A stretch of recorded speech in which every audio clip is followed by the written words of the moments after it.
కనుక దేవుడు నిజంగా భగత్ సింగ్ గారికి అనుగ్రహించిన ఒక గొప్ప దర్శనము అని చెప్పుకోవచ్చు. ఎందుకంటే ఆయన నోటి నుంచి వచ్చిన ప్రతి మాటను దేవుడు స్థిరపరిచాడు. అంటే ఒక విధంగా ఆయన ఎవరు? ప్రవక్త. అందుకే డేనియల్ స్మిత్ అనే దైవజనుడు భగత్ సింగ్ గారి గురించి ఆయన జీవిత చరిత్రను రాస్తూ మంచి పేరు పెట్టాడు. Brother Bhagat Singh profit of India అన్నాడు ఆయన. సహోదరుడు భక్త సింగ్ భారతదేశపు ప్రవక్త.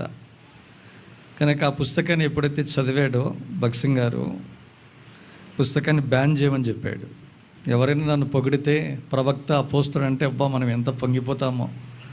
ఏ అర్హత లేకున్నా టైటిల్ వేసుకుంటున్నారు ఇప్పుడు. ఏ అర్హత లేకున్నా టైటిల్ వేసుకోవడము చాలా ఫ్యాషన్ అయిపోయింది ఇప్పుడు.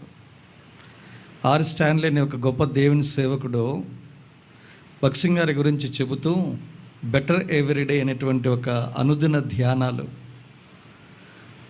దైవమర్మాలు ఎలాంటిదో 365-66 రోజులకు సరిపడా అనుదిన ధ్యానాలకు సంబంధించిన ఒక పుస్తకం రాశాడు. ఆయన భగత్ సింగ్ గారి గురించి భగత్ సింగ్ గారి ఫోటో వేసి ఒక మాట అన్నాడు. One of the greatest Indian apostles of previous year simply called brother Bhagat Singh అన్నాడు ఆయన. భారతదేశము గర్వించదగ్గ అపోస్తలతో సమానమైన వాడు. గత శతాబ్దం అంటే 20వ శతాబ్దపు అపోస్తలుడిగా పేరుగాంచిన వాడు. కానీ సామాన్యంగా సహోదరుడు భక్త సింగానే పిలువబడ్డాడు అన్నాడు ఆయన. ఎందుకు చెప్పాడంటే డిగ్రీలు తెచ్చుకుంటారంట. Reverend, right reverend, most reverend. అందుకే కేఎం వైజాగ్ గారు అనేవారు రెవరెండు 22, 32 లేదన్నాడు ఆయన. నల్గొండ ఐజక్ గారు మళ్ళీ ఎవరు అనుకునేవాళ్ళు. కనుక నిజంగా అన్ని అర్హతలు ఉన్నాయండి.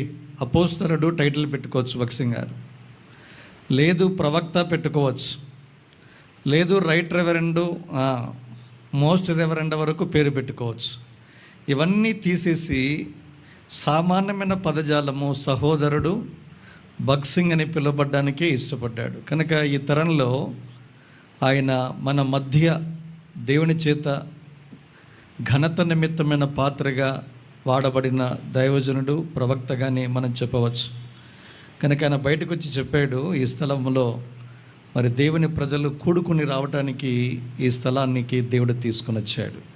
అందుకే ఆయన చూసినప్పుడల్లా మనకు గుర్తొచ్చే మాట ఏంటంటే నీవు అడుగుపెట్టు ప్రతి స్థలము నేను నీకు ఇస్తున్నాను. కనుక మనం ఏమనుకుంటామంటే ఏమన్నా సాధన గల జాగా వస్తుందేమని మనం అనుకుంటాం. ఇట్లా వాగ్దానం వచ్చింటుంది కదా ఈ పాటికే. యెహోషువ గ్రంథం 1వ అధ్యాయంలో ఎట్లాగూ సార్వత్రిక సంఘం వచ్చింది వాగ్దానము. అందులో 4-5 వాగ్దానాల్లో ఉన్న వాగ్దానం అదే. హైదరాబాద్లో ఉంటే అబ్బా హైదరాబాద్లో నాకు వస్తుందన్న ఈ సంవత్సరం ఇల్లు కొంటానని మనం అనుకుంటూ ఉంటాము. ఆయన అడుగుపెట్టిన ప్రతి స్థలంలో సంఘం ఆవిర్భవించింది. అది గొప్ప విషయం.